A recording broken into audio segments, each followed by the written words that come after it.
My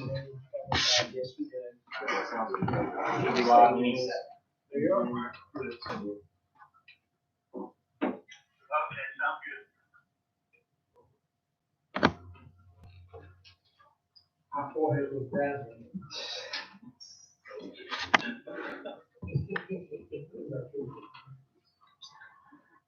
You haven't had a haircut in a while. All barbers are closed. The barbers were all spot, they're all shut down. I'm getting woolly. All right, it's 7:30. I call this Hildebrand Town Council meeting to order, and we will begin with a moment of silence. Join with me now.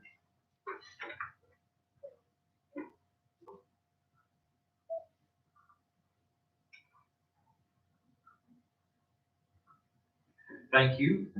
And Rick will lead us in our pledge of allegiance. I pledge allegiance to the flag of the United States of America, and to the republic for which it stands, one nation, under God, indivisible, with liberty and justice for all.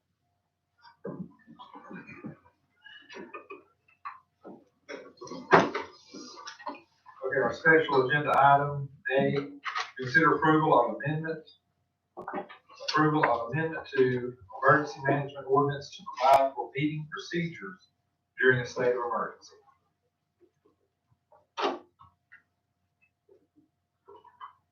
Yes, so special item A, if you'll turn to it, we need to make one correction. This is gonna be the procedures and rules that we use anytime we have to host a meeting electronically During a state of emergency. during a state of emergency in particular. If you'll go to it, go to the bottom section, and Alice, what was the old agenda item number? Forget 7. It was 7A.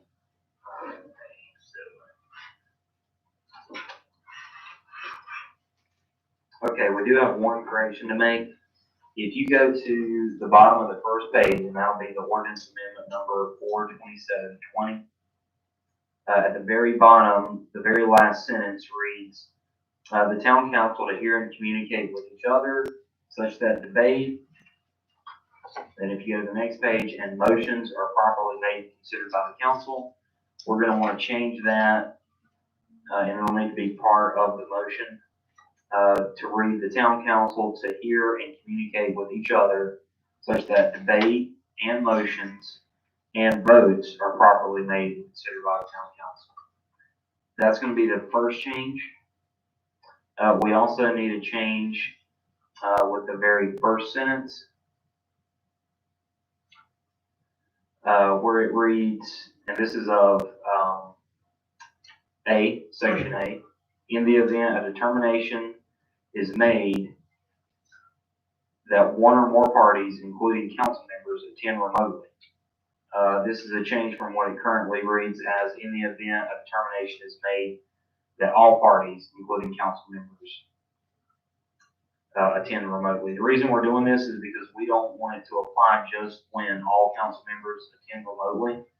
We want it to be even in events like tonight where we have some council members here and some that are not. And I can repeat that.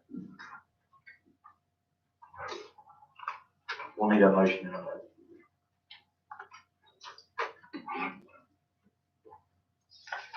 All right, does everybody have that? Someone want to make a motion? I'll make a motion to approve the amendment to the amended amendment to the emergency management ordinance to provide for meeting procedures during a state of emergency. Okay, all those in favor? And by phone? Derek Klein, yes. Sid? Yeah. Okay. Thank you. Clary's sake, I would suggest, recommend that on each motion, you have a roll call vote. Okay. That way you can count everybody's vote. Okay. Number 3, review and adoption of the agenda. look it over and make a motion when you're ready. I'll make a motion to adopt the agenda. Okay, all in favor? I'll start with Cole. Yes. Yes. Terry? Yes. Derek? Yes. Ben?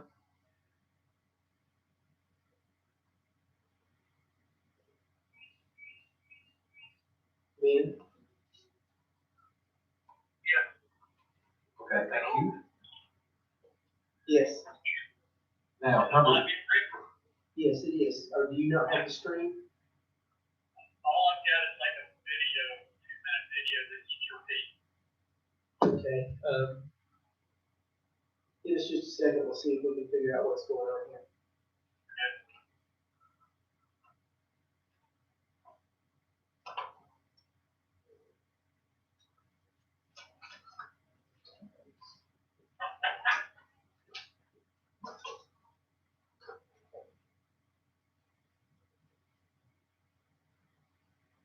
I'm gonna leave my phone off mute until we get the, video straightened out. Okay.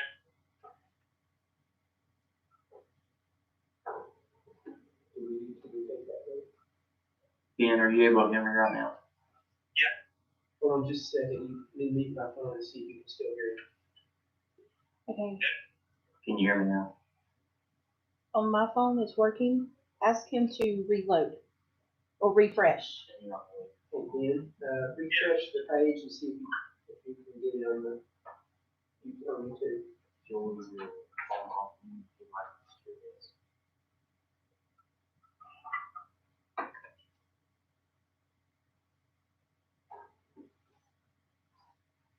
Is it showing anything besides the flag, Rick? Yeah, it should be.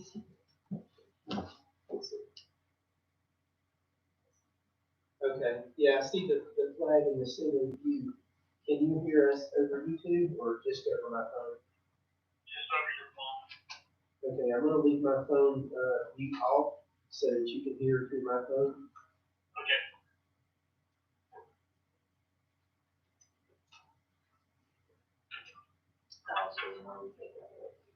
Tell him to be sure he's on the live video. Are you on the live video? How can I tell that? It'll say live in the bottom left-hand corner.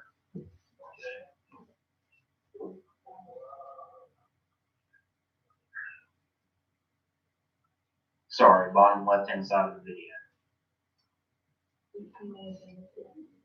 Hey Carrie, wait at the laptop so you can see if you can see you.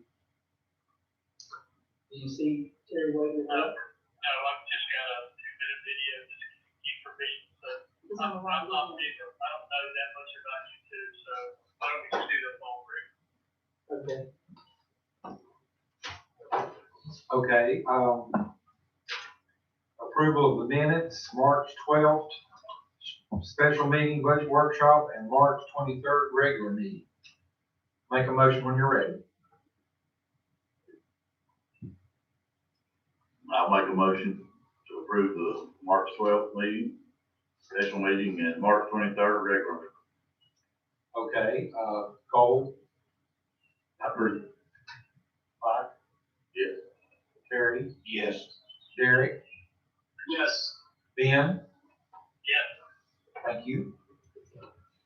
Okay, number 5, public comment, and, we have elected to let Cole read the 2 public comments. Keep it to 3 minutes. All right. First one is from Tommy Wentz. To whom it may concern, as a citizen and employee in the community, I request the urgency of reading aloud to the public and council the following comments, which are completely separate. Topic 1.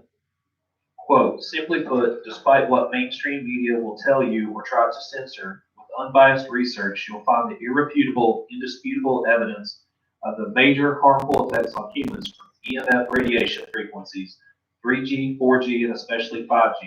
And that is amplified exponentially with the ever-increasing rollout of 5G and infrastructure. It is imperative that we collectively implore the governing bodies, including the town of Hildebran, to do a moratorium in regards to installing any 5G equipment, until the effects of 5G and devices are designed in such a way to be deemed safe by multiple scientific independent studies. Off record, I urge each of the council to watch the video 5G Apocalypse in its entirety. The title is a bit much, but it will make sense after watching, and is a great summation of what's going on and a great intro to research containing reference to PubMed documents, peer-reviewed studies, testimonies from experts and scientists, etc. Topic 2. Quote, in regards to the current stay-at-home order, I say that small businesses and citizens can't wait until mid-May or June to reopen. People are losing jobs. Families are struggling. Our freedoms are being restricted and violated. Businesses are and will take the proper precautions. Remember the Constitution, make a difference, set an example concerning our rights. Reopen NC now, including businesses in Hildebrand. There is no need to prolong. The tests are flawed, some contaminated. The numbers are overinflated. Therefore, no substantial evidence has been collected that supports COVID is spreading in North Carolina, much less Hildebrand. There are medicines already being used that are readily available to treat and prevent COVID. We, the people, demand our rights restored. Thank you for your time and consideration. Tommy Wins. Second comment from Cheyenne Lovelace from 9166 Wilson Heights Avenue, Hildebrand. As warmer weather approaches, bicycle riders and their groups will be out riding around town. I had a brief encounter with a small group this past Friday on Wilson Road. Past experience with the group out of the Viewmont area of Hickory shows they travel Wilson Road and Worland's Church Road, North Center Street on a regular basis. These roads are not wide enough to accommodate groups and regular vehicle traffic. Is there any way we can encourage them to use another route through town that is safer for them and allows for both bicycle and vehicle traffic? Thank you for your time. That's the end of the public comments. Okay, thank you. Number 6, old business, 6A. Consider approval of annual appropriation for HHDA. And Rex Lale, president of HHDA, is here. Does anyone have any comments?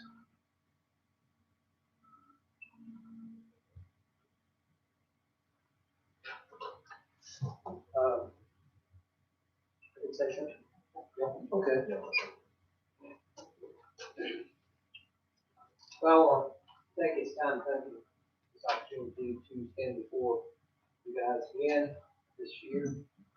I know this mess that we're in right now we are going to get through this. And I think it's going to be sooner than what people think, because warmer weather, sunlight is a good thing. And also that's a good thing for cruising. And it helps everybody in the process. All these people that can end up these new apartment buildings on their internet. All them people can end up in those buildings, homes, everything, wanting to get out and more than cruising. I've got the guys waiting on the fireworks. I just postponed them a month. And the dollar can postpone another month. And maybe catch 2 a month. And we do appreciate all you sponsors. You are a sponsor and a sponsor to the HHDA. But we take this money, we don't piss it out somewhere or throw it out to everybody else around the world.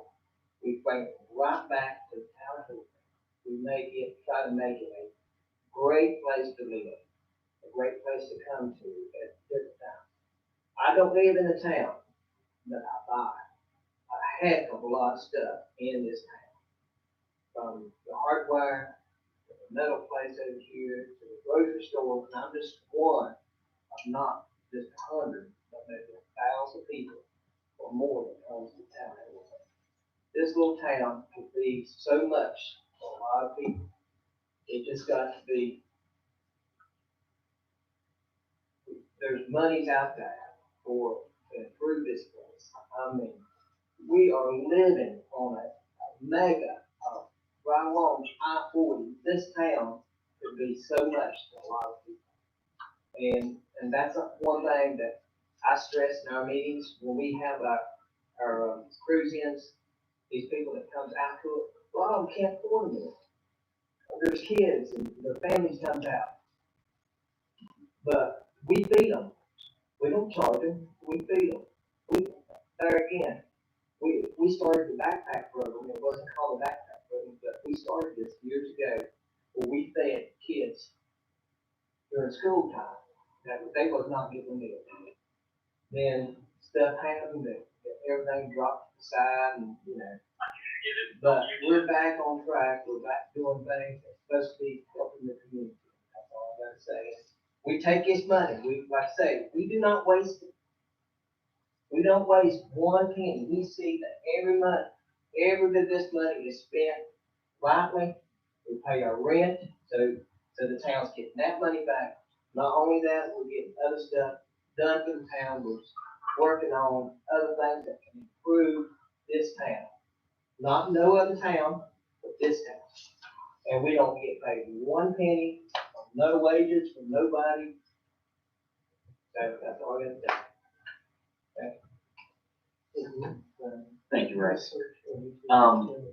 Let me direct council to, attachment 6A. Just kind of give you an update of where we're at with this, before we make a motion or a vote. So we discussed this as part of other, sponsorships during our March 12th budget retreat. If you'll look down at the memo itself, there's 4 proposed options at this point. But before I get into that, we're gonna need to talk about 2 different things with this vote. One will be the events and rentals for July and August, as well as the amount we're gonna have to discuss allocating to the cruises and festivals for the 2020-2021 budget. So the first 2 options, the very first one's gonna be in blue. That was last year's amount where we had allocated $20,000. We dispersed that per event. We did not require any receipts. That was a topic at the budget retreat. One of the options brought up during the budget retreat was $1,000 per event and then $5,000 for fireworks, requiring receipts. Depending on how many events there are in a year, that's either gonna be 10 or 11,000. Staff has proposed 2 alternate options. The first would not require any receipts. What we would end up doing is addressing one of the concerns at the council or at the budget retreat, where are we paying them for a service or are we allocating them funds? So what we try to do is come up with some alternative options that would maybe address both. So we would allocate them $3,000 for general use, no tracking, no receipts. $600 per band. The town would pay the bands directly after the services were rendered. $5,000 for fireworks. The town would pay the fireworks vendor directly. Then we would allocate $1,250 for React, but we would pay that directly. We would not require any receipts for a total of $12,250. The second option, the amounts are all the same. Nothing's going to change there. The only difference would be that HHDA would pay for the bands and the fireworks, and we would reimburse them once they have purchased them or the bands have rendered the service, and then we would require receipts and like a check stub. That would be the reimbursement. Staff is for one of the 2 alternate options, unless council comes up with an option not listed here. Finance has said that they would rather go with the require receipts and just reimburse HHDA. This is easier because we don't have to set up each and every vendor in our payment system for that. We don't have to provide them 1099s for, we don't take on the liability of the fireworks, stop paying for it and all that. So I have a question. With your 2 alternate options, I kind of like sort of where you're going with this. So what you're allocating money for is the band, the fireworks, React. Outside of that, and Rex, this question is to you, what would the general use be broken down into? And can you give us any kind of estimates on how that money is going towards? Oh, what's that, what you just wrote down? Yeah, because I mean, on here we've got where the town is either paying directly or reimbursing HHDA for the bands, the fireworks, and React. Outside of that, what else are you needing money for? Where is that rest of that money going towards? Well, we're going for insurance. We have pay, the ASAP people, the bands to play the music. So money's gotta come out of that too. Just like last year, we had, a band, had cables out. We told them to keep them out, hid. And, or protect them. Well, the lady got behind there and fell and broke both of her arms. Now, they came to us, she was real nice, she said, I hate it, you know, and I've got a letter written from the insurance company. They said, we wasn't in the right, they could hold the town liable, but we took the responsibility. We didn't throw it back on town, well, you just go to town, that's their responsibility, that's how they treat it. But we did, we took the responsibility, we paid out of our pocket, which was her medical bills that the insurance didn't pay, which is around $600 some. I've got receipts and a notarized thing saying that she is not to hold the town liable for anything from the insurance company. And, so that's how we take our responsibility. We have to be on guard all the time, make sure there's nothing out here people can trip over, fall over, unseen. Now, if you just wanna take that responsibility, then. Well, my question is, because this goes back to last year, we were told that we were sent an itemized list of what the money was used for, and it was not sent, it was just given verbally. In the middle of the meeting, we did not have time to review that, so, I'm a black and white kind of guy, I'm a facts and figures kind of guy, so other than the insurance, do you have a rough estimate on what insurance costs? We pay around $2,400. And that's to cover all events? Yes. Okay, what else would you need money for?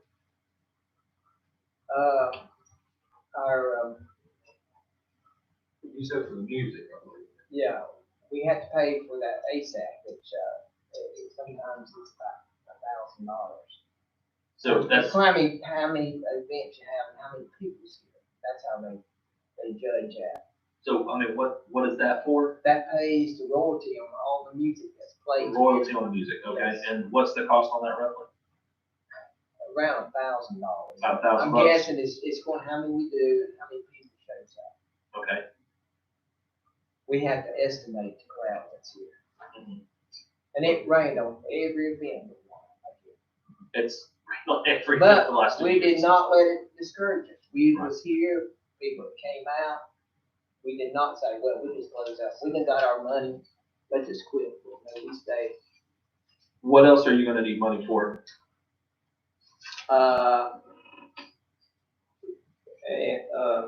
me see, you caught me off guard there now. Yeah, I know there's other stuff out there, other expenses that we do.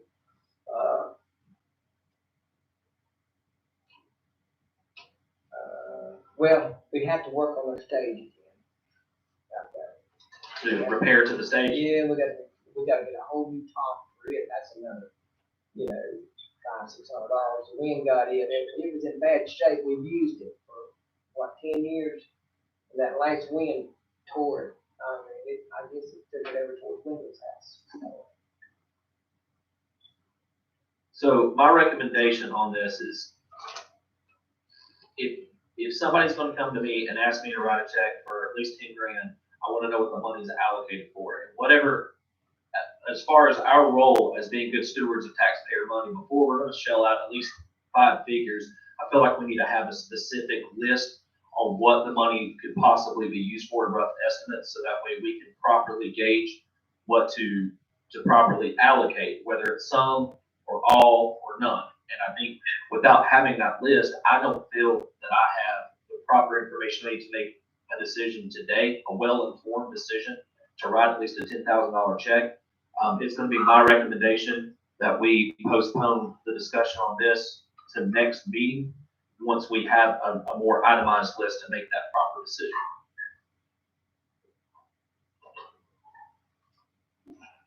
Well, I mean, we are a sponsor, right? We're not hiring them. When you give to charities, you don't get receipts, stuff, you're not gonna be held accountable for receipts. You don't have to follow your taxes, you give to charity. Well, as a business, if I have a business expense that I am in, then I still have to have. Charity. This is charity. You give it to a nonprofit organization, they do the job which we can't do. They ain't none of us ever go out there and do it, so I mean, I don't understand what the problem is. Well, we're acting on behalf of taxpayers, so it's not coming out of my pocket, it's not coming out of your pocket, it's coming out of 2,000 taxpayers in town. So we have to allocate and show to the taxpayer where that money went. If we spent $10,000, we couldn't justify where that went to Joe Public, that came to us and said, what'd you spend $10,000 taxpayer money on? And we can't show where that itemized receipt comes from, then, I mean, You show them, they'll have the events. If you don't, if they ain't got the events to do, they're gonna be raising money. well, I still feel that it's my opinion that we have to have, receipts for reimbursement. And it's my opinion, we have to have an itemized list to at least make a proper informed decision if we're gonna spend at least $10,000 on something, to make sure that it's at least justified. I was thinking of the budget, I was thinking at the budget meeting, we said 15,000. No, I said $1,000 per event plus 5,000 for fireworks. Okay, I thought we said 15.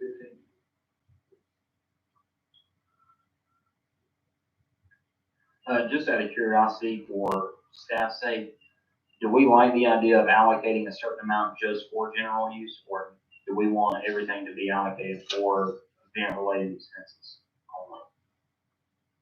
It's my opinion that with the current uncertainty whether or not events are gonna be held, I don't like just a blank check, general use to be used for whatever. I think all money needs to be on an event by event basis.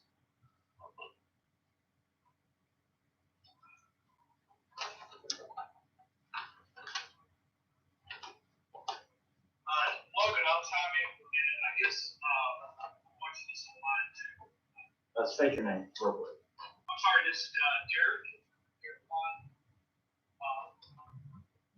I guess to Wendell's point, I guess you just read that, Logan, the $1,000 per event plus $5,000 for fireworks. That's what we decided on, correct? Cole, is that right? Well, that was the option I threw out there to start the conversation, that we come to some kind of decision, but we never came to an agreement. Yeah, and I agree with Cole a little bit on this. Anytime you get to a nonprofit, having receipts always kind of helps you. It helps in the long run too. People can see where the money's going, what it's going to. It just keeps good checks and balances. So as we continue to do these events, hopefully we can gather more money too. So that's my 2 cents worth. I'll be quiet. I agree. Checks and balances with the way the economy is, the way people are spending money now or not spending money. I think people are going to be a little bit more checking in on checks and balances. Maybe not. I'm like you, Mike. I believe you give to nonprofits, you give out of good hearts, but we are allocating quite a bit of money. So that's my 2 cents worth.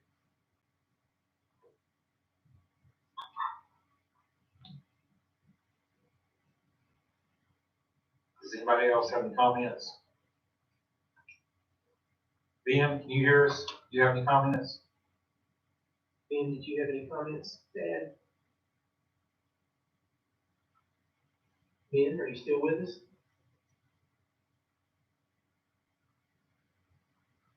You there?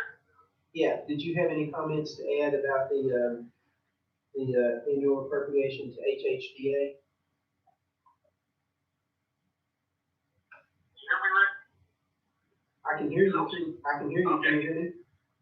Did you? Between the first and second alternate option, has anyone checked with HHDA to see if they are financially able to pay the band or the fireworks and then get reimbursed?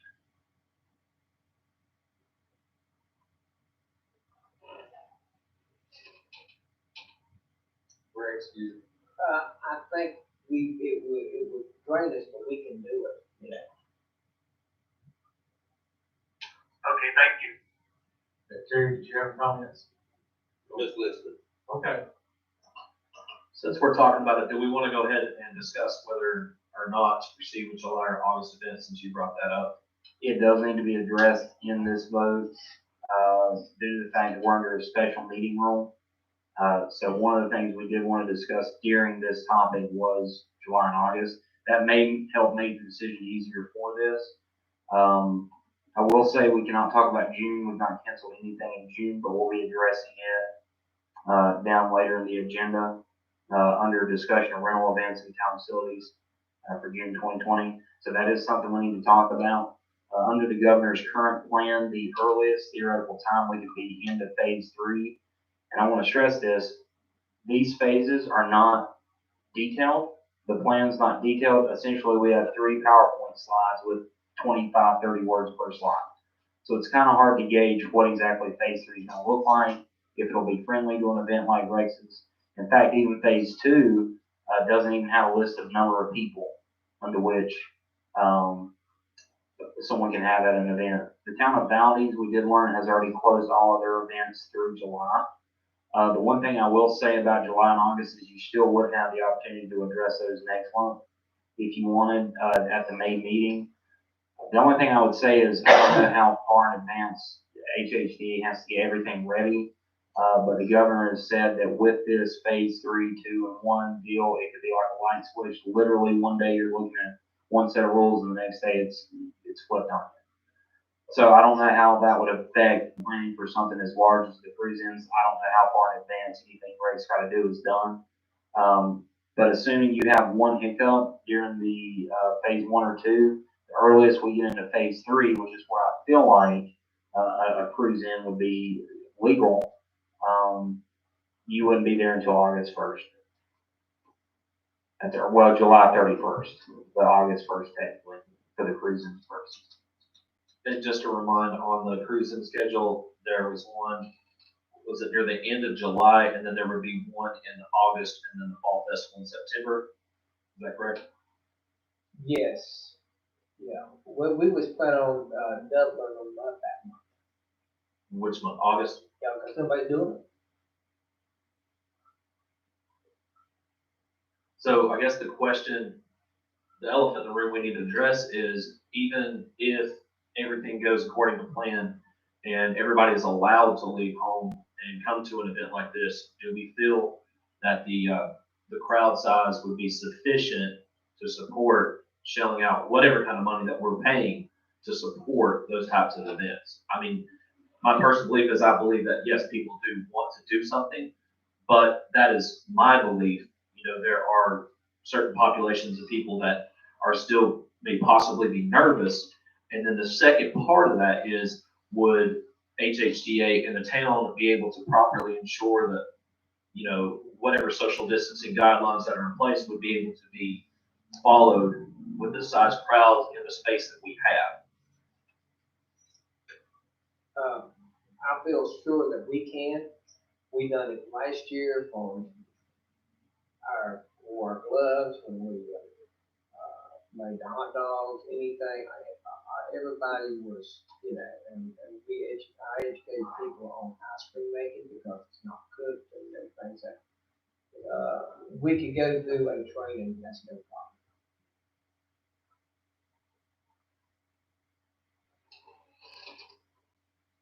How much time would you need leeway, given this current situation, to, I need a month, 30 days. you need 30 days to lock everything in? 30 days to get people and start advertising. So if you double up in August, what would your first proposed date be? The first weekend, August 1st, probably. I think Yeah. that's the first Saturday. then the fourth Saturday.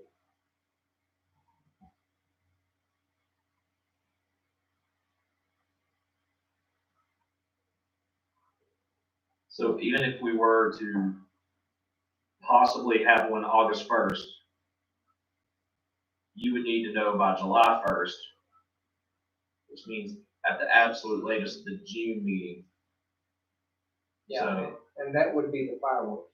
The first one would be the fireworks show. okay, you would do the fireworks for August. Yes. Okay. All right. Do you think more people would come out to a fall festival and do fireworks then instead? Well, wasn't planning on having a cruising that night, so fall festival's over with by 4 or 5. See, so it's not dark yet, so, we will have unbelievable, if the weather is halfway decent and the fireworks show that we had last year was the best anybody's ever seen. And we got the same group, and I told them just add a little bit more to it. I believe we'll have one heck of a crowd here today. And it will be a kind of a 4th of July celebration today.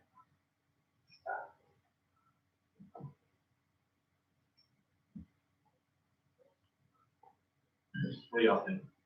Well, also, remember, selling ice cream, that's how they make their money to pay the rent on the museum. And it's gonna be cut down a lot, I'm afraid. Well, I understand that, but, you know, I guess the question is, do we stay legal? Do we defy Governor Cooper's order? That's the big thing, are we gonna stay legal as far as going ahead with starting it up? I mean, they can't do it until the governor opens it up when they can. Not legally. Well, I feel like if it's not open up by then, we might as well kiss this world goodbye. You know, that's my opinion on it. You might think I'm crazy, but we ain't gonna be worried about a cruising, we ain't gonna be sitting in this worried about our money, what we're gonna do. We're gonna be worried about a famine that's gonna hit us, and it's gonna hit us hard. They're talking about it. If we don't get out of this thing, that's what's gonna happen. Money ain't gonna mean shit to nobody. Yeah. You know, so if he don't turn it loose, we're gonna get in a lot of trouble. So And I'm just talking by my own senses. Well, I guess the question I have to y'all is, should we make a decision on July and August? Well, you mentioned that the earliest that we would be legal would be July 31st. That's pretty much kissing July. Well, let me explain. If we were to have only one hiccup, so there's 9 weeks potentially between phase 1 and 2, and then by the time you get to phase 3, which again, we don't know exactly what that means, and even if then the cruises would be legal, but based on the way they're written, that would most likely be the phase that you are gonna be legal. You could theoretically get there the 3rd or 4th week in June, but that's assuming you breeze through the 2-week phase 1, assuming it is 2 weeks. There's nothing that actually says that. That's just what has been assumed. And then you get through the 4 to 6 week phase 2 in 4 weeks. So theoretically, you could have an event if you could get to phase 3 and assume that it is legal, probably the last Saturday of June. But if you need 30 days to know, that would cancel all of June. Well, You're I looking think at July. the big key now is Georgia. If they come out of this and Tennessee comes out good the next 2 weeks and everything stays steady, I think this country's gonna open it up. If the governor don't open it up, I think our president will. I think there was 3 more states, Colorado, a couple others gonna open up again. I don't know the other 2, I remember Colorado was one of them, what they said this morning. All right, so to keep it on topic, how about I guess my motion is I'll go ahead and throw it out there. I say we table the decision on July and August until next month to make a decision on that. And then as far as the finances on allocating money to HHTA, I would like to table that as well until next month, to where we have an itemized list on estimates on the amount of whatever you're needing. So that way we can fully make an informed decision on what needs to be allocated. You know, we could choose to do more than what's in the options here. We could choose to do less, but at least we have the numbers to make that proper decision. In any business, I mean, you want to have a budget, and you can't just say, well, I just need X amount of money. And I feel like for us to be proper stewards or good stewards of taxpayer money, that's the best ways to make the best Well, I decision. think we've done a great job being good stewards right now. You take, these other little towns, smaller than we are, they spend $30,000-$40,000, you know, and they don't have nobody come out, even on a pretty day. I mean, I think we are being good stewards by sponsoring you to do these events, so they wanna do the Well, events. this ain't nothing easy, it ain't a thing easy about it. We said in these meetings, I'm trying to get everything lined up, I mean, and Terry knows how it is, volunteer work, and once you get a good volunteer, it's hard. You know, you can't just go in and say, we want to do, but those volunteers is dedicated, they'll come out and work their butts off, and it makes a big difference. And you're not paying one penny to nobody to do it. If you didn't, you'd have to hire somebody, and you're gonna pay them $30,000-$40,000. And then all they're gonna do is coordinate what we do, then work out, so. This town, if it's gonna go anywhere, it's got to release the potential this town's got, you know. All right, so those are gonna be my two motions, that we table both of these until the next regular meeting, kind of keep this going, since we got an extensive agenda. Okay, I'll call it to a vote. Cole, Yes. Mike? Yeah. Terry? Yes. Derek? Yes. Ben? Yeah. Thank you. Thank you, guys. Appreciate it. All right, 6B. Consider approval of quote for painting the town facilities. Okay, staff obtained 2 quotes to address the paint and epoxy work in the community room, gym, auditorium, and municipal complex. If you want to turn to it, that's going to be attachment 6B.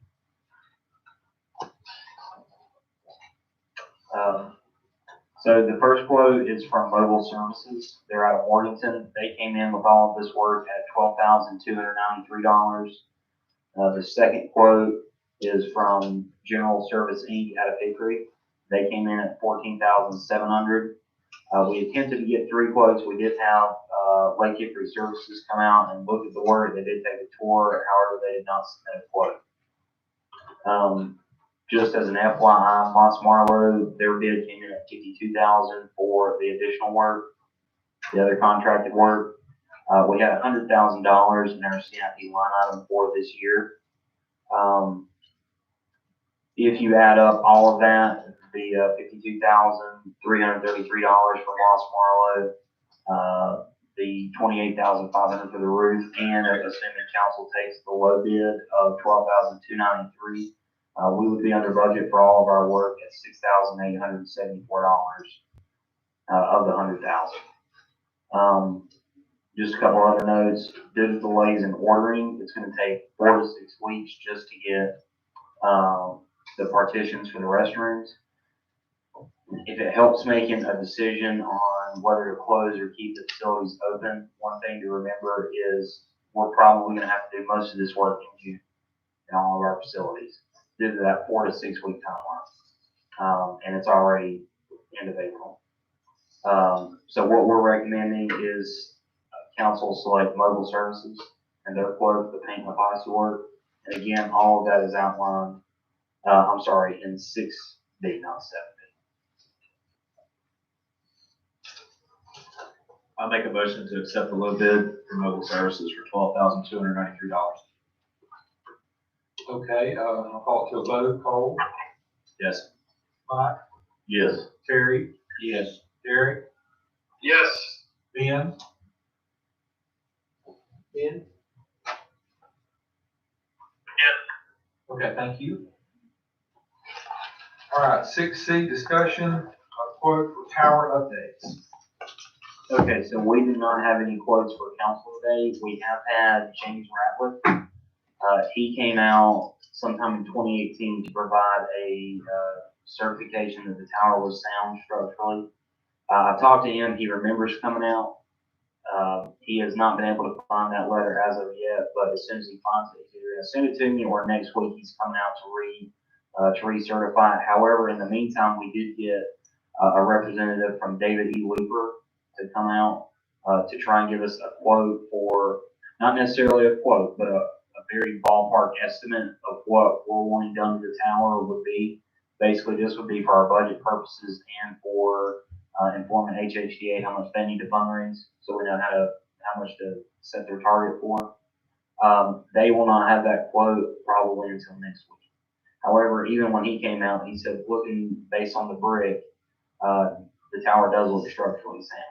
So I think we're safe moving forward, knowing that there's nothing inherently wrong. The one thing I will say about the contractor that come out for Baby Looper, that council may want to provide input, the most expensive thing for him or a big costly item would be replacing the stairs. He understands we want to take the existing collapsed stairwell out, but he had a big question as to if we did put a stairway back, what would it be a stairway to? Obviously for maintenance purposes. But he said maybe one of the things councilors think about is if we did want to turn it into something useful, maybe having that plan before we replace the stairwell. But again, that was just after a brief look and something to consider. But at this point, we don't have anything to make a motion or vote on. It'll be next month, most likely. All right. So was it of his opinion that we wouldn't even have to do the stairwell? I mean, if we're locking it up, I mean, there's not really a need to do it, but that part would be costly if we chose to do it. That was his explanation is unless you've got something for someone to go in there for, why spend, he didn't give a number, but it seemed large, to do the stairwell if you're just gonna have it stairwell nowhere. You know, so his suggestion was to probably wait and not do the stairwell now, clean it up, get it ready for the mural, get the brick pointed, get the inside cleaned up and cleaned out, and then wait on that portion of it till the middle. Wendell, do you know of any reason why we would need that stairwell? Only if someone wanted to go to the second floor of the tower. But we're gonna block that off, right? Is that what we kind of- They decorated, at Christmas time up there, I mean, that's the only thing I remember. I know they put a tree up there, Did they use some type of cherry picker or ladder or something? they might have. Because I think last year was after the stairwell fell. I thought he told us that it was in bad shape, didn't it? I might be wrong. But I know they got up there on the reef, I don't know if it went from outside or inside. I thought he said he went from the outside, put the tree up He there, might- he tried to might. go up the steps and step failed. Okay, yeah, I know he said it was in bad shape, I couldn't remember, but I know that's the only thing I've seen up for decoration. So outside of the Christmas decorations on the tower, there's not any immediate pressing need to have that stairwell at this time. We can save that money for part of the project later. I think there'll be a roof put over that portion of it. Because it's only gonna keep, water is only gonna keep going in. The tower itself has a roof, but the stairwell part does not have a roof, it's gone. And also, I've been thinking about, I don't know that it needs to be sandblasted, I mean, it can stay antique looking. We just need to get all that old plaster off so it don't look so bad. I don't think it needs to be It needs to be sandblasted. trimmed up, you know, where it's, Yeah, I'd trim it up and clean it up. trim it up, clean it up. Like I said, if you go put a mural, you can stucco, you know, where you have, and Yeah, they found, you could get by with just pressure washing most of it. And then the only portion you would really need to worry about the brick is on the ends, where they have little sections sticking out, and of course the back side of the mural. Okay. All right, anybody else have any comment? Okay, 6D, discussion on wayfinding signs. Okay, if you want to, I'm sorry, we don't have an attachment on this one. So as of right now, what we've done, the Western Piedmont Council of Governments has submitted an ARC grant application, pre-application, for the town for wayfinding signs. The ARC money is going to be very heavily looked at in terms of economic development. So when we talk about our wayfinding signs, what we're wanting to get across is that it gets it into our downtown, gets it into our shopping centers, our grocery stores, our gas stations. However, the biggest thing for council and for budget purposes, we did get Creative Impressions to provide us a quote out of Atlanta. They have done Morganton's last 3 phases. Morganton's done a total of 4 phases and 75 signs since they started several years ago. Creative Impressions gave us a brief estimate on signs anywhere between $2,700 and $3,400 per sign. We would be looking at 10 to 15 signs, and then an install fee of $6,000. So we've talked about at the budget retreat being about $36,000 for wayfinding. We would end up paying 18. ARC would pay 18. So what it's looking like, The factors that determine how expensive the sign are, number one, it's size. Most of our streets in town are gonna be 35 miles an hour, which means smaller signs. That's good for us in terms of cost. The other thing is, if you assume 3,000 a sign, which I think is a middle number, and then the 6,000 install fee, we would be right at 36,000 if we were to do 10 signs. And I think we're gonna be a lot closer to 10 signs than 15. I don't think we're gonna need 15. However, we did get, in the application, we put in 60,000. Now, just keep in mind there that in no way means we have to spend 60,000. On this project, that simply means we have the ability to spend up to 60,000.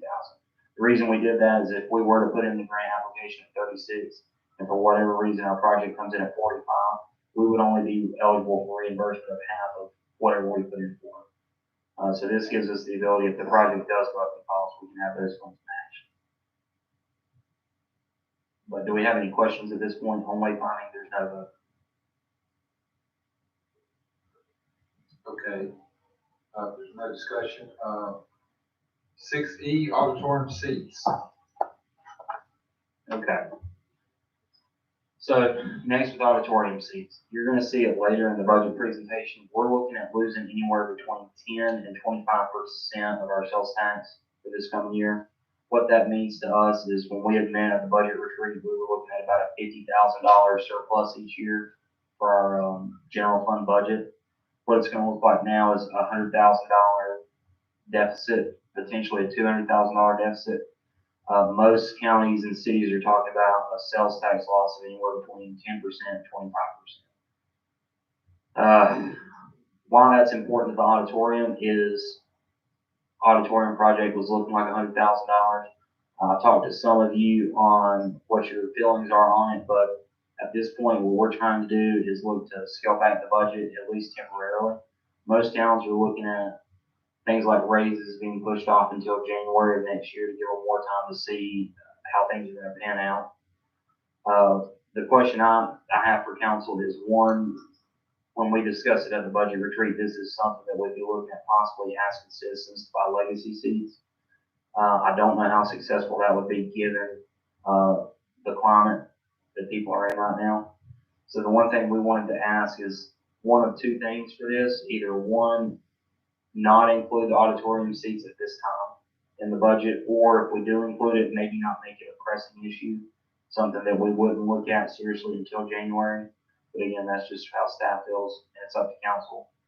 We don't necessarily need a vote, but we would like guidance on what to do with the budget. I agree with you. I think that's the first thing, need to hold off, maybe leave it there till January, look at it again at that point. But leave it off right now and see where this off. Hold off, like you said, then maybe like you said, in the check in to get citizens by, have seats or whatever. And see how many we get, then we'll decide on whether we need to buy anymore. I mean, I'm perfectly fine with waiting until next year, not just January, but wait till next Well, I'm July. saying just look at it, look at it, January. Yeah, I mean, Hold off on, that's no, yeah, I mean, I don't think we need to put it in this coming fiscal year budget. Especially if we're gonna be asking people, or if anybody's gonna be asking people to help donate towards. Right, but the way the work is. Yeah. I agree. I definitely agree. I know to Derek's point, I'm sure he would mention, and I don't want to steal his thunder, but I definitely agree that we definitely need to repair what we have, especially things that bring in money. And I definitely see that as something that we can get a return on investment. But I definitely think that that's something that we need to hold off on this fiscal year. Okay, Derek, do you have any comment? No, I support whatever you guys want to do. I mean, I'm always like, let's move ahead, keep moving forward, but I get it. I mean, we're in very unprecedented times, and I think everybody's we need to give it a few more months. Yes, I agree. Okay, Ben, do you have any comment? No, I agree too. Okay, all right. Thank you. Okay, 6F, discussion and decision regarding sidewalk project grant application options. You guys are gonna be tired of my voice by the end of the or sleep one. Okay, so, this one's gonna get a little bit complicated. So we have two potential avenues to submit our two sidewalk projects, not including Wilson Road. Wilson Road sidewalk project that we talked about would be part of the modernization project through the state. That's a state maintained road, so that's nothing we would have to fund. But the two sidewalk projects we have in mind that we were looking at submitting were Main Avenue East from Second Street to Slug Tire on 70. And then the other project was on North Center Street from 70 to Wilson Road. We have two options. What staff is recommending with this is that we submit the Main Avenue East project through a program called LAP. LAP stands for Locally Administered Projects Program. Essentially what this is, our Western Piedmont Council of Governments have an MPO. That MPO is given $13 million each year for road and sidewalk projects within the 4-county region. This is a 4-county competition for funds, if you want to look at it that way. It is an 80-20 match, just like the other program we're going to mention that we've been talking about for this at the budget retreat. The things about LAP for this project is it's going to be much quicker. So we had talked about a 2, 3 to 5 year window with SPOT coming around for a sidewalk project. This would be much more immediate, but it faces less competition. And given that it's a smaller project, the Western Piedmont Council of Governments feel this project should be submitted through LAP. Again, it only has to compete with the other 4 counties, 3 counties, and their municipalities.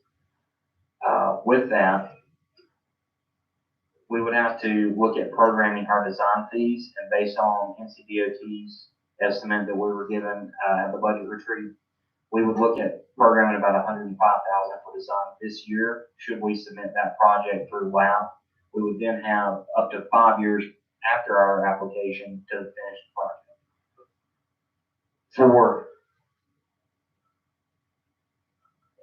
For the North Center Street project, they feel this project is much more suitable for SPOT. If you want to turn to your agenda packet, 6F, it breaks this down for you. It makes it much more simple. But you'll see the differences in the names, the funding sources, the action dates when we would need to do something. We would have to, as of right now, we have our North Center Street project programmed through SPOT.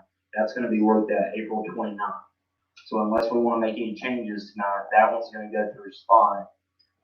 Essentially what will happen is, for timeline purposes, comparing it to LAP, for SPOT, we would be looking at getting our points, our application scored by next year, and then we would have local input for 1 year. That would take us out to 2023 before we would figure out if it's programmed or not. And then we would have 2 to 5 years, depending on where it falls competitively, to get that project done in 2023. But essentially, staff just wants to ensure that council is okay with submitting Main Avenue East under LAP. It would be a quicker project. We would start on that much sooner. It's going to be more involved, but it also allows us to stagger the 2 projects, one to come up this coming year, and then one wouldn't come for 2 years. I don't know if council has any questions.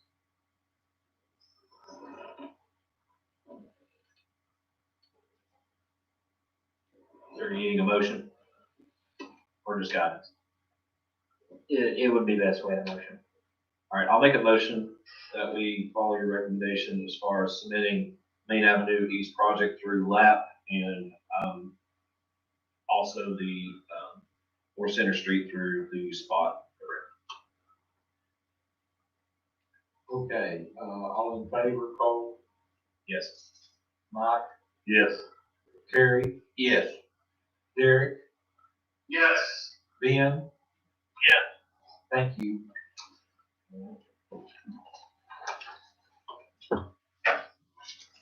Okay, 7, new business, 7A, consider approval of plexiglass barrier for front lawn. Okay, due to the COVID-19 stuff, we talked about modifying the very front entrance to the town hall.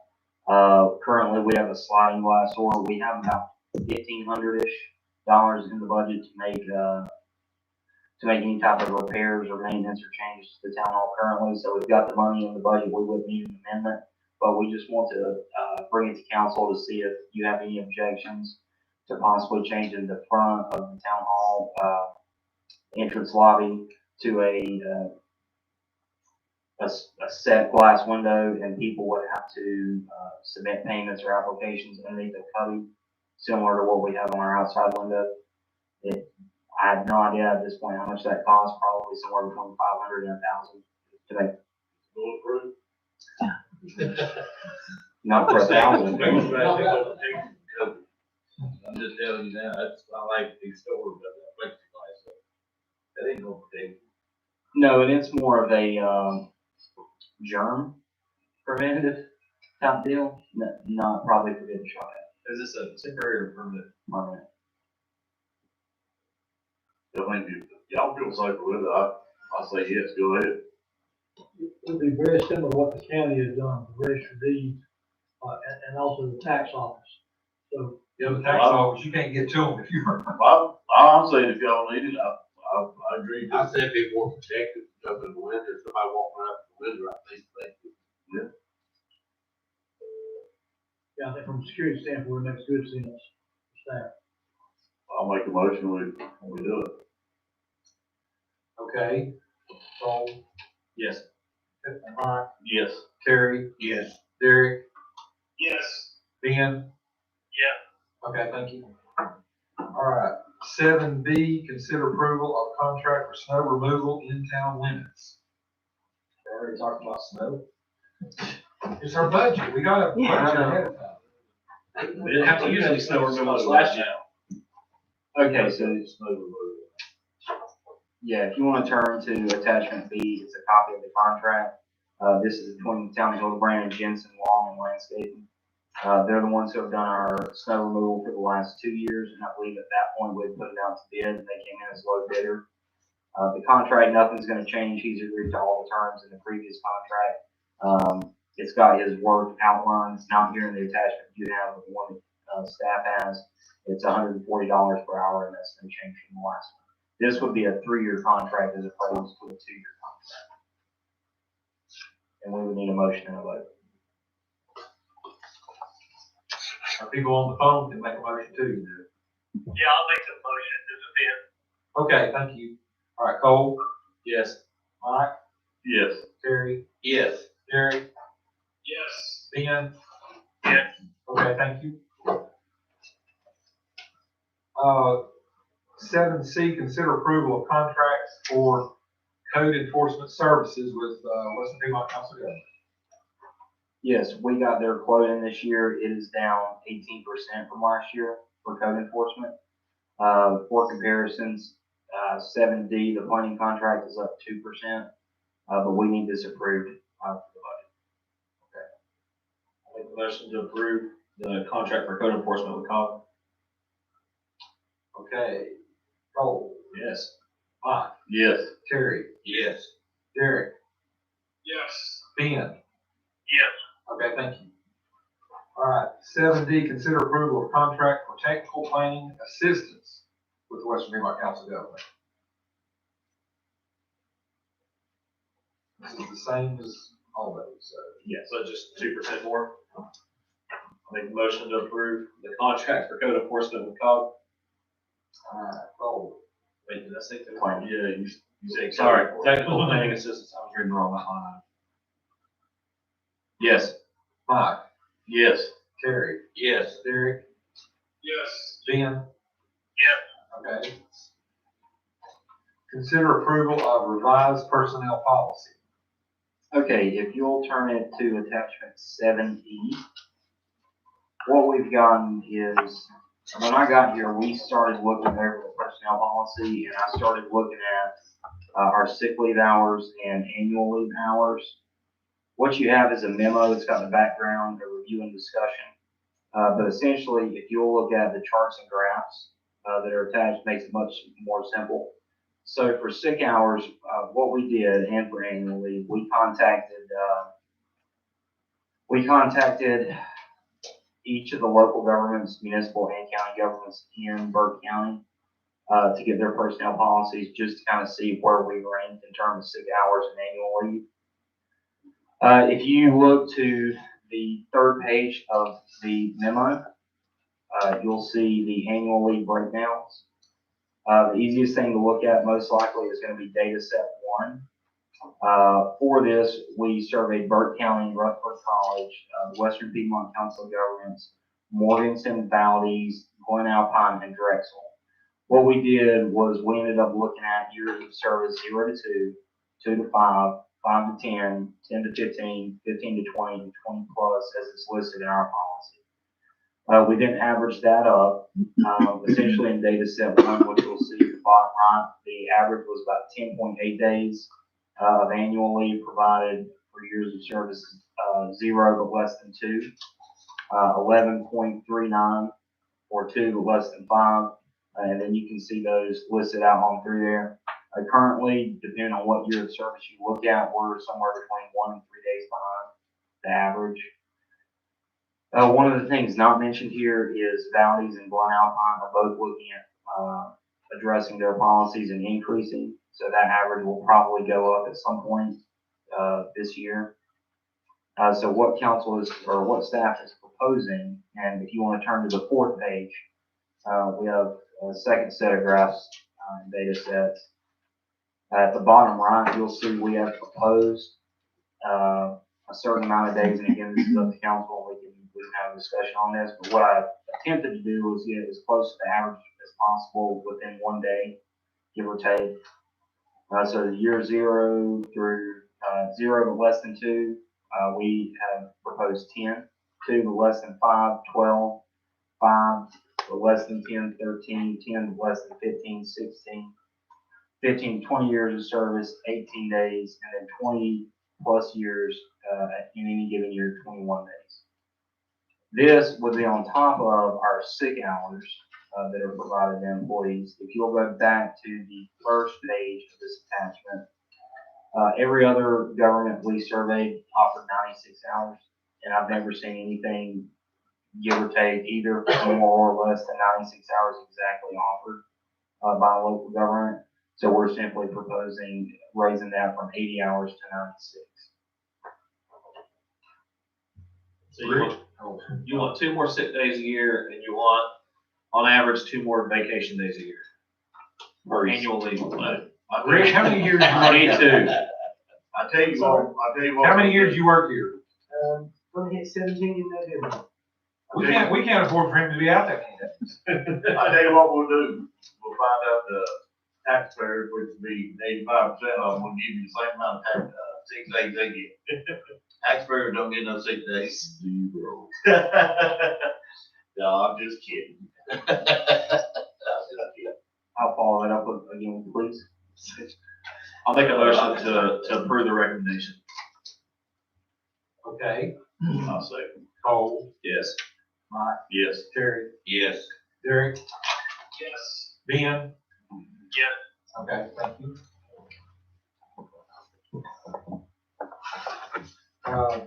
7S, consider approval of farmers market rules and procedures. They sound pretty complicated.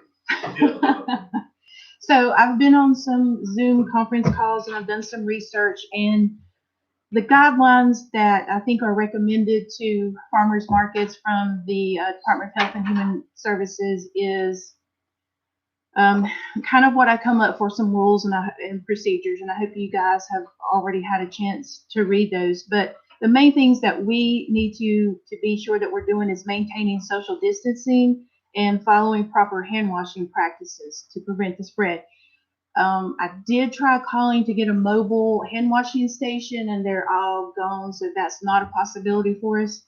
So what I'm suggesting, and this would be up for council's approval, is for each farmer to wear gloves. They be the only ones to touch the food. They ring the people up with the money. Once they're done, they throw away the gloves and they hand sanitize their hands and then put on new gloves for the next customer. There are some other things that we can do to make sure that, have spots on the sidewalk or the asphalt to where 6 feet is and another 6 feet. They recommended no samples be given out, no paperwork or business cards be given out. No coins, either round up or round down, so that you're only dealing with dollars. So those are the main things. So the first action that I need a decision on is, do we want to require that, or that being that they wear the gloves, dispose of them every customer, and then hand sanitize.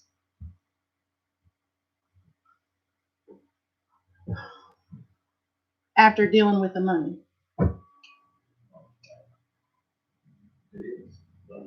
Yeah. Mhm. It's nasty before all this.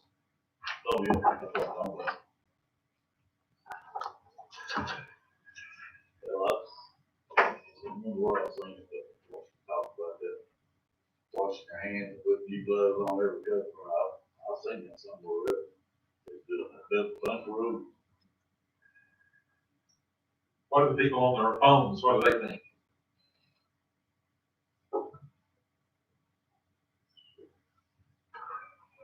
Nothing. You come in, too? Jerry, what do you think? Well, I can see it, but I think it would be expensive deal if we're not,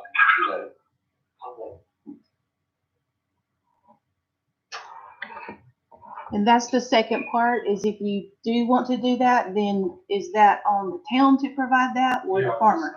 Who pays for the gloves That's what I'm getting at, whether they do it, whether we do it, it's gonna be expensive in every way you wanna go. And Or the- either part. Correct. And the third part is, regardless of what we decide here, I would like to ask that we waive the $2 fee that they pay each week, just so that we're not dealing with cash for such a small amount of money. It could be $10 a week, $12, $14 a week. I definitely think we should waive the money, I agree with that. because these people are working hard, and this is their source of income. This town is not gonna be broke off $2 off somebody. And they're providing a service, food for people in a time when, I'm okay with waiving that. My medical training says nothing is as good as soap and water. I do not buy into hand sanitizer craze, and yet I sell hand sanitizer, so there's that whole thing. Some people are, I'm not, all right? I think it is way, way, way overboard, changing gloves, doing the hand sanitizer. With that said, Redmond, do you find that if we were to forego the gross overreach of the gloves and the hand sanitizer and all that, would the town potentially be in any kind of liable spot? I think what we do is we talk to the health department and see what their recommendations are for conditions, software, sponsorship, whatever veteran clientele, that's what we'll have in our organization. Make sure we're not falling way below what Valley's done or the sponsorship food market. We need to be consistent. If we have field brand food market on it, we want to be sure we have at least minimal standards that don't fall below what other minimal standards are. I will say Morganton is not requiring the gloves and hand sanitizer, but they do have a portable hand washing station. But we'll never find one down there. There are directions online about how to build one for about $20. So if anybody's a construction person, they could build one. Well, we have other people on the board that have some. Who says you need both? But the old one, running the drain, I think people are really looking forward to our farmers market. I think it does help supply, food supply chain.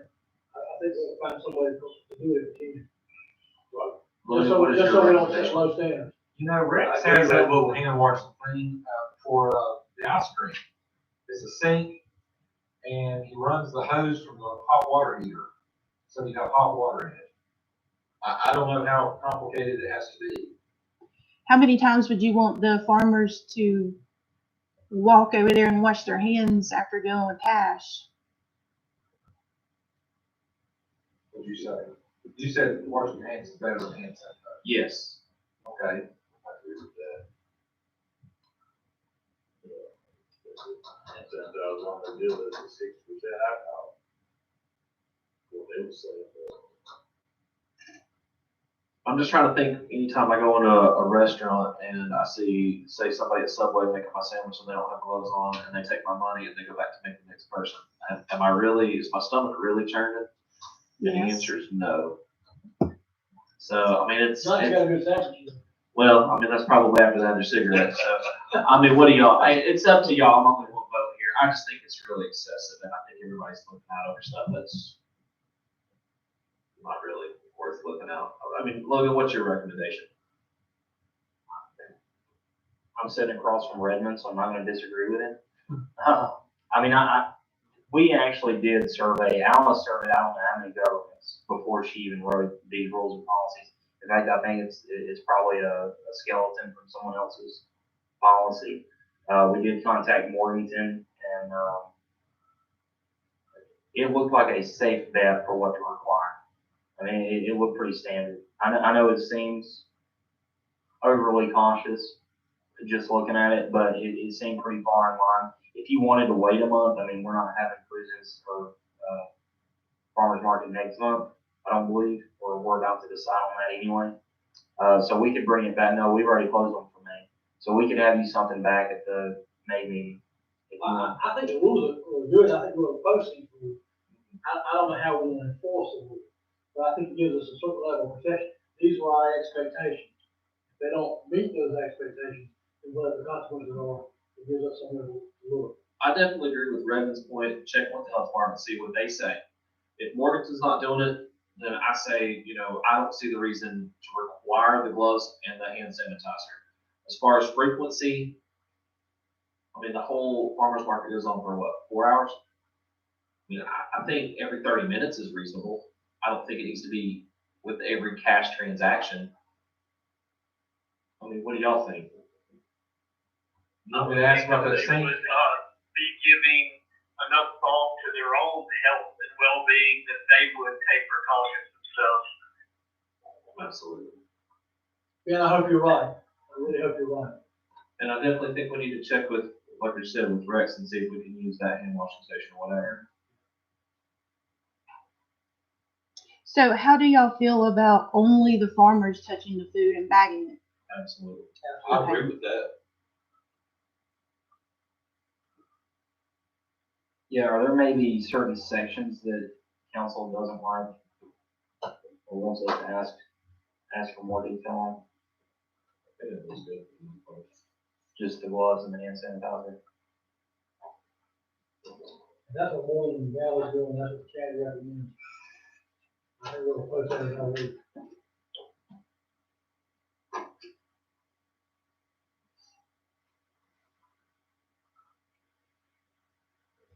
So if we wait till the May meeting and it starts the first week in June and they're required to have gloves and hand sanitizer, what if they're not able to get it by the Well, first? I think if you do your survey, and that's what everybody recommends, I go ahead and let all of them know. This is what counts, this is what we recommend the council approve. That's okay. Okay. So we're moving forward with whatever the health department says That's what I would do. regarding those two issues. And waiving the, do you want to at least make a motion to waive the I'll fee? make a motion to waive the 2 Oh, That's what- Yes. Mike, Yes. Gary, Yes. Derek, Yes. Ben. Yeah. Thank you. Thank you, guys. All right. And that, okay, is that all the motion? We're not making any further. Do we need a motion, Redmond, that it's based on whatever the health department suggests? Well, I think you have to have it formally approve that. I think I would want them to see what they're gonna approve. I think, you go ahead and tell the farmers, this is whatever the health department do. You understand, the board will do that, and he can carry it that way, and we'll approve it on that meeting. That will still be before the very first one of the farmers market. Okay. And then I make sure everybody got a copy, of our rules, that is, every farmer and sign off the agreement. That puts the liability on me. Okay. 7G, discussion of rental rentals town facilities for June 2020. Okay, so we have, closed all of our rentals and facilities for May, but now we're asking if council wants to close down everything in June of this year. And again, looking at the timelines of when we could theoretically be out of this, technically, if you really wanted to look at it, we might could be out of this by fourth week of June, but I really think I don't think that's gonna happen, but it could theoretically. So the only thing we're wanting to know tonight is if council wants to go ahead and close events, rentals for the month of June. I have 2 rentals, one's the first weekend in June, and one's the second weekend. Both of them are birthday parties, up to 100 people. I think we just leave them closed till after the end of June. That would allow for us to, go ahead and do the repair work. Yeah, better safe than sorry. Okay, so you made that as a motion? I did. Cole, Mike, Yes. Terry, Yes. Derek, Yes. Ben? Yeah. Okay, thank you. 7H, consider meeting locations process for May 18th, 2020 regular meeting. We're the third Monday because of Memorial Day, right? Here's one of the questions I wanted to ask council. One is if we want to try and do another in-person meeting like this, or try and do an electronic meeting entirely. That would require something like Zoom. Yeah, That would require me having some change. That's not gonna happen on this end. I've been doing my vetting for my phone. Every day, it's not fun. I can do it. Okay, so that was number one. The second one is the date. So we're gonna have a really quick turnaround time for Rick and the budget and all the stuff that we gotta do and try and get you for like quotes. Because we would have to have the agenda out by May 11th, so that essentially gives us 2 weeks. If council wouldn't be opposed, we would like to look at May 26th. Tuesday. Tuesday after. Yeah, do the Tuesday after. One moment. I'm good with that. That's fine with me. Derek or Ben? Yeah, that sounds all good. If we do it on the Yeah, twenty, could we also do that the same way we're doing this? Yes, and can we set it for 7:30 instead of 7? that's fine with staff. You available on 26th? I am, but I'll be hotailing it for Mary.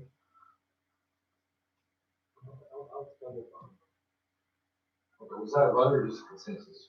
Need to vote. A vote, okay, who made the motion? I made the motion. 7:30, Tuesday, May 26th. And with a YouTube live, just like this. With YouTube, Okay, Cole, yes. Mike, Yes. Terry, Yes. Derek, Yes. Ben. Yes. And just for one more clarification, it was, if, based on the governor's actions, it'll still be closed to the public, just like this, unless we're able to. Right. 7I, presentation of preliminary fiscal year 2021 budget. Yes, so if you'll turn to your attachment 7I, Rick has prepared a rough draft of our budget. The first things we're gonna talk about though are some of the projects, just to make sure we wanna keep moving forward with them. The way we talked about having the budget retreat. So at this point, since we do not have an actual quote for the tower, we're gonna wanna make sure that council is okay us to put in $50,000 for tower expenses, with associated expected revenue of 25,000. Wayfinding signage, I'm estimating personally an expense of 47,000 for our budgeting purposes. That would, have us expecting revenue of 23,500 for that project. We talked about auditorium seating tonight. I think we're fine moving that off. Old school sign, we're looking at expenses of 400,000 with expected revenue of 200,000. And then manager training down at the bottom, this is something that we talked about, but it would have been with previous council, attending the UNC Chapel Hill, municipal and county, government course. for myself. I think we've already talked about it, but I wanted to make council aware of it. And if you had any questions or any issues with it before putting it in the budget. But if not, we would be looking at putting all of these items minus the auditorium seating in the budget, unless council has any objections or questions. So if we're taking the stairs out of the quote for the tower, but we're putting in a roof, do we still feel like the total quote's gonna run 50 grand, or we just? Based on the conversation with the person out of David E. Looper, we're looking closer to 30 without the stairs. But now again, that's just him. That's without the roof. Yeah, that's without the roof. That's self-financed, something else to go fix it all over. Well, there's not plumbing and electrical, so at least we have that kind of force. Okay. Anything over 30 would require us to have an RFP, and council would have to go out for an official RFP. Have them submit their quotes that way. I think this is enough information to go ahead and get better numbers for the next meeting. And again, even if it's in the budget at the next meeting, we can always change it. The final budget won't be approved until meeting. So you also mentioned that sales tax revenue could be reduced as much as 10 to 25%, and that's going to take a hit on revenue. How are we anticipating if rentals for July or August are impacted? How is that going to affect revenue? Or can you at least give us an answer to that by next meeting? The rentals, right now, in the framework, I put in 1,500, which is just the minimum, which was, Christian Ministries, because they're all isolated down there, so as long as they want to keep it in, we can do that. The difference between what's possible with the leases, if everything came back next year, we could be looking at about 20,000 in lease income and about another 11,000 in rental income, so about 1/3 rentals and about 2/3 leases on $30,000. So that's the range we're looking at, depending on when we open up and how many people want to come back, after we open up. So if we were to theoretically lose rentals and stuff for July and August, what kind of percentage of a shortfall are we going to have on that line item roughly? So 1/6, so you'd be looking at about $5,000 2 months.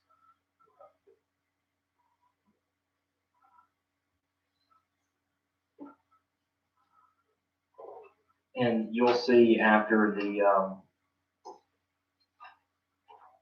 projects page, the memorandum, Rick has given you a copy of our expected revenues and expenses for the year. The first sheet, page 1 of 5, is going to be a simple breakdown how we would actually pass it in our budget. But if you want to look at pages 2 through 5, the other question we need to ask tonight is if council would like to have a budget retreat to review the yearly budget, not just like a projects session. I know we have 2 new council members and they may not have seen this budget before, so we can have a budget retreat. We can also set up one-on-ones if the whole council won't feel it's necessary to talk about these. But mainly what Rick has for you here are just our bare bones expenses every year, things that aren't really things we can cut. But again, if you want to look through that and have any questions or have a budget retreat, And we can plus, schedule anytime any council member wants to come in and ask a question about a line item or anything, just anytime, call us and we'll figure something out. We'll get you the information. So I don't think a budget retreat is totally necessary. I feel that, absolutely, if any council member wants to do a one-on-one, they're absolutely welcome to do that as much as staff can permit that. I ask this question every year on the budget. So what, in light of the COVID response, what, are you delaying any type of, pay increases, or how are you handling that? So what's going to be recommended next month is probably a 3% increase, but it wouldn't start until January. All the meetings I've had, that's what most towns are doing. Any increases they're doing, they're waiting until January of 2021 before those take effect. And you're recommending that across the board, including yourself?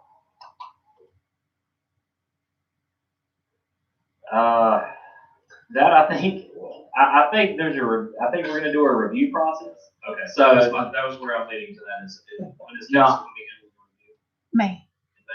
Yeah, that'll be for me, but no, for staff.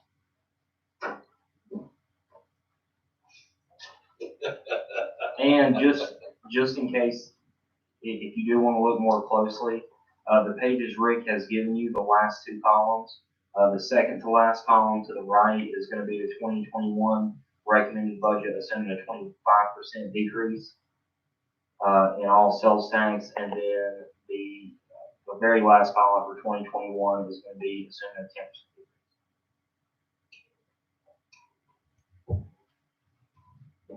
Assuming a 10% decrease, we're looking at about $100,000 in lost revenue for the year. Assuming a 25% decrease, and again, I think that's worst case scenario. I don't think we'll get there. Would see us losing about $206,000 in a year.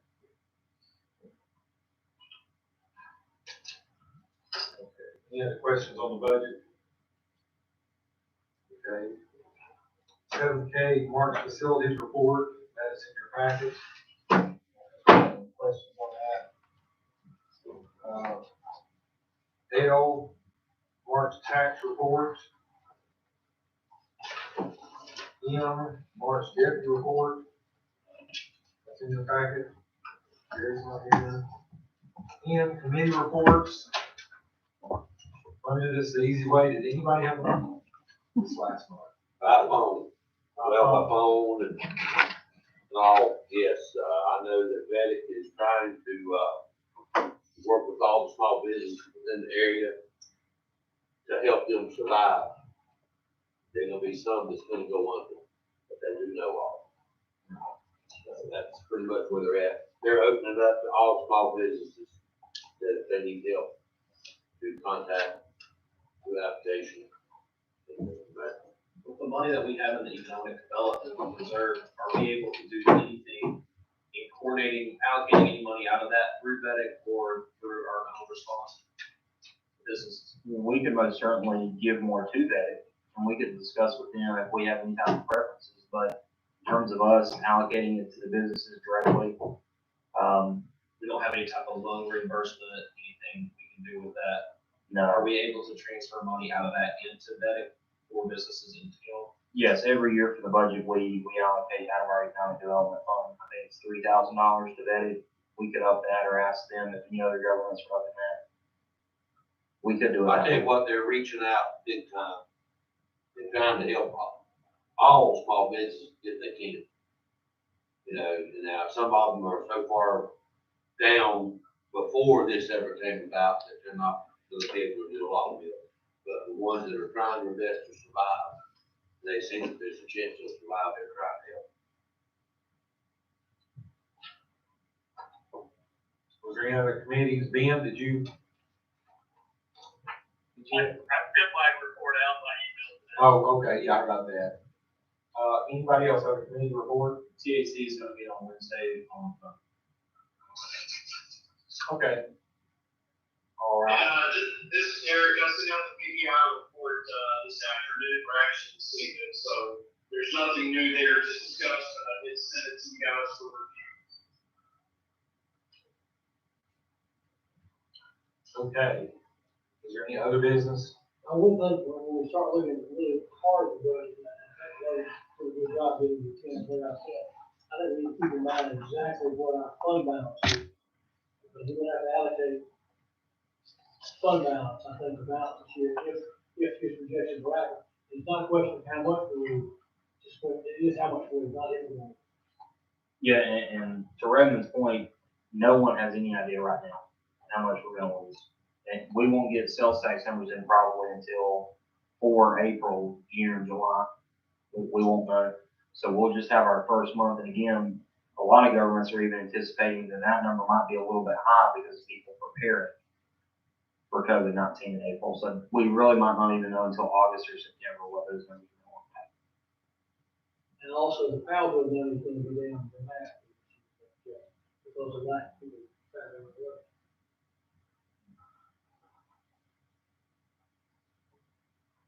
We have gone through a lot tonight. Does anybody have anything else to say? Well, this is Eric, I just wanted to say that, I've been on the coast of Georgia, and,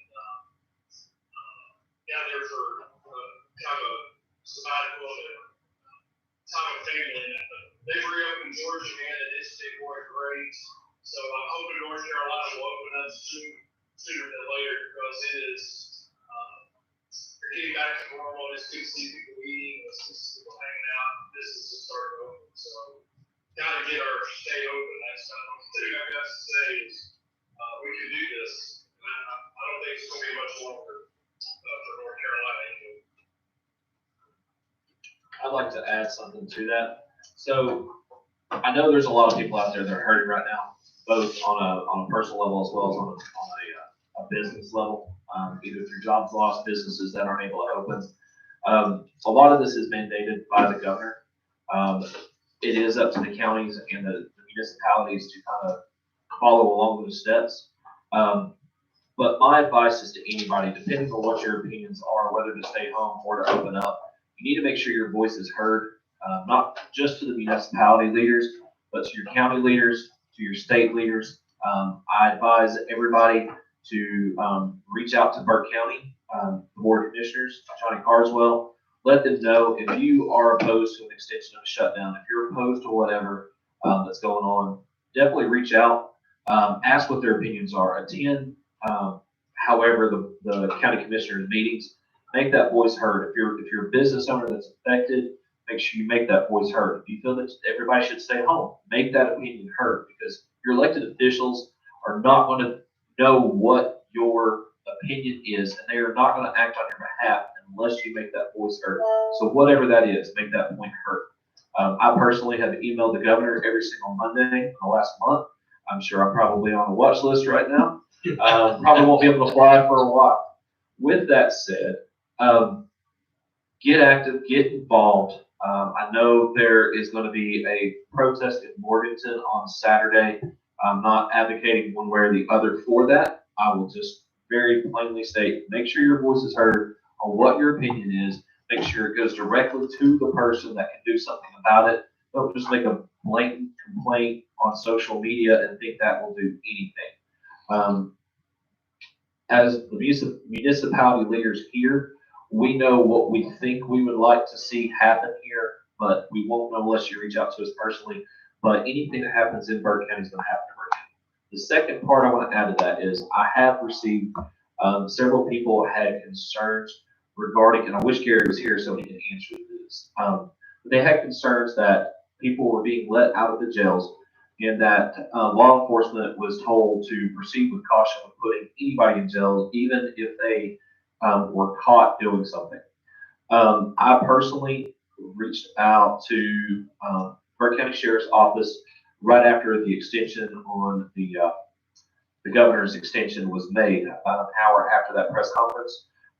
I was routed by the sheriff's office to the county health department, and the lady there said she had no idea in the world why, when I had a concern if people were going to be put in jail, they sent me to the health department. I have not had another call back since. I've placed several phone calls, which is why I wanted Gary here. If you have concerns about your safety through all of this, again, reach out to Burke County Sheriff's Office. Ask what their policy is on enforcing the governor's order. Again, the county sheriff is an elected official and will do what you want them to do. You're the one that's voting them in. So again, and lastly, make your voice heard, please. Anybody else have anything to say? I have one last thing. So FYI, WRAL did want to inform the council that they were lucky enough to receive a grant for $1,422 from North Carolina Council on Development and Disabilities, held them funded by the teacher. And after the meeting, I'm gonna unlock, Sharon asked that I unlock her door and let y'all kind of see what she's done over here. So, I'll do that real quick, and if you just wanna pop your heads in and look. Anybody want to make a motion? I'll make that motion.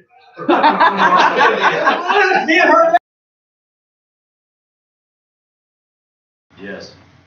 Yes. Yeah. Okay, Yes. thank you guys. Good job, Ben. We're getting to a very busy meeting. Thank you. Thank God, you have much stuff. Same thing, guys. Thank you, like to see, brother. Thank you.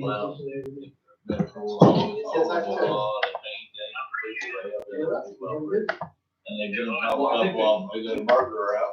Did a murder someday. So, Harlan Allen's got, you know, 4 months right here.